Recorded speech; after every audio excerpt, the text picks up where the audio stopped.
Plusieurs mesures sont donc effectives depuis la parution d'ordonnances souveraines vendredi 20 mai au journal officiel. À l'image de celle-ci, les conseillers de gouvernement portent désormais le titre de conseiller de gouvernement ministre. Lisibilité et efficacité sont les maîtres mots de ces changements. De son côté, le secrétariat général du ministère d'État devient le SGG, secrétariat général du gouvernement. Le SGG, il reprend des missions du secrétariat général du ministère d'État, des missions administratives et des missions au service du public, mais il y a un plus. Donc les missions traditionnelles, je dirais, c'est tout ce qui concerne la vie du conseil de gouvernement, la préparation des arrêtés ministériels, un certain nombre de tâches administratives, et puis il y a ce qui est les missions pour le public, les distinctions honorifiques, les passeports, etc. Mais la nouveauté, c'est l'ajout d'une vision interministérielle des choses pour plus d'efficacité et pour un meilleur service pour le public. Parlons à présent des personnes qui vous entourent. Je sais donc que vous avez plusieurs collaborateurs, notamment des adjoints. Est-ce que vous pouvez un petit peu là aussi nous les présenter ? J'avais un adjoint, M. Vassallo, qui reste mon adjoint pour ce qui concerne le fonctionnement du secrétariat général du gouvernement. Et puis, je bénéficie de l'arrivée d'Isabelle Costa, qui est donc un second adjoint, je dirais, qui, elle, se charge de la cellule Europe. Vous savez que le dossier européen est certainement le dossier le plus important auquel nous devons faire face aujourd'hui, mais surtout pour les années qui viennent.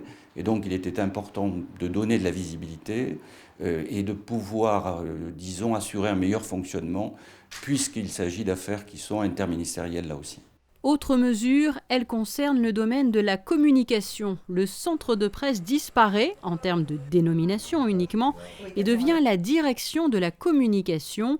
À sa tête, une femme, Geneviève Berthy, qui occupait précédemment le poste de directeur adjoint. Ce qui est important dans ce changement, c'est la nécessité de rendre plus lisible ce que nous faisons au quotidien. Et ce que nous faisons au quotidien, c'est avant tout de la communication au service de l'action gouvernementale. Donc il était nécessaire, avec l'évolution de nos métiers, de rendre ça plus pertinent dans la communication que nous émettons auprès de nos correspondants, si je peux dire.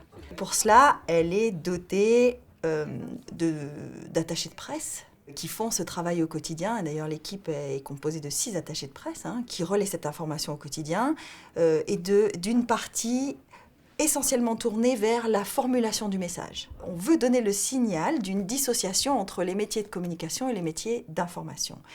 Puisque traditionnellement, le centre de presse abrite dans ses bureaux toute l'équipe de Monaco Info, ceux qui préparent les 30 minutes d'information quotidienne à destination de Monaco et de ses résidents, ainsi qu'un staff qui est plus spécifiquement dédié aux réseaux sociaux et à Internet. Ces métiers-là sont des métiers d'information publique.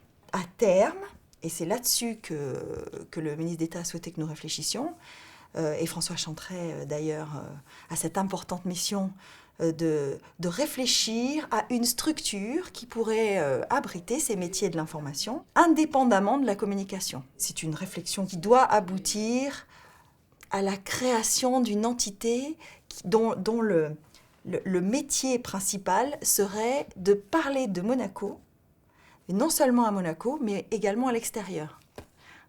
Qui est mieux placé que nous pour parler de nous ? Une structure qui aura donc pour objectif d'informer et d'apporter un éclairage sur l'actualité de la principauté.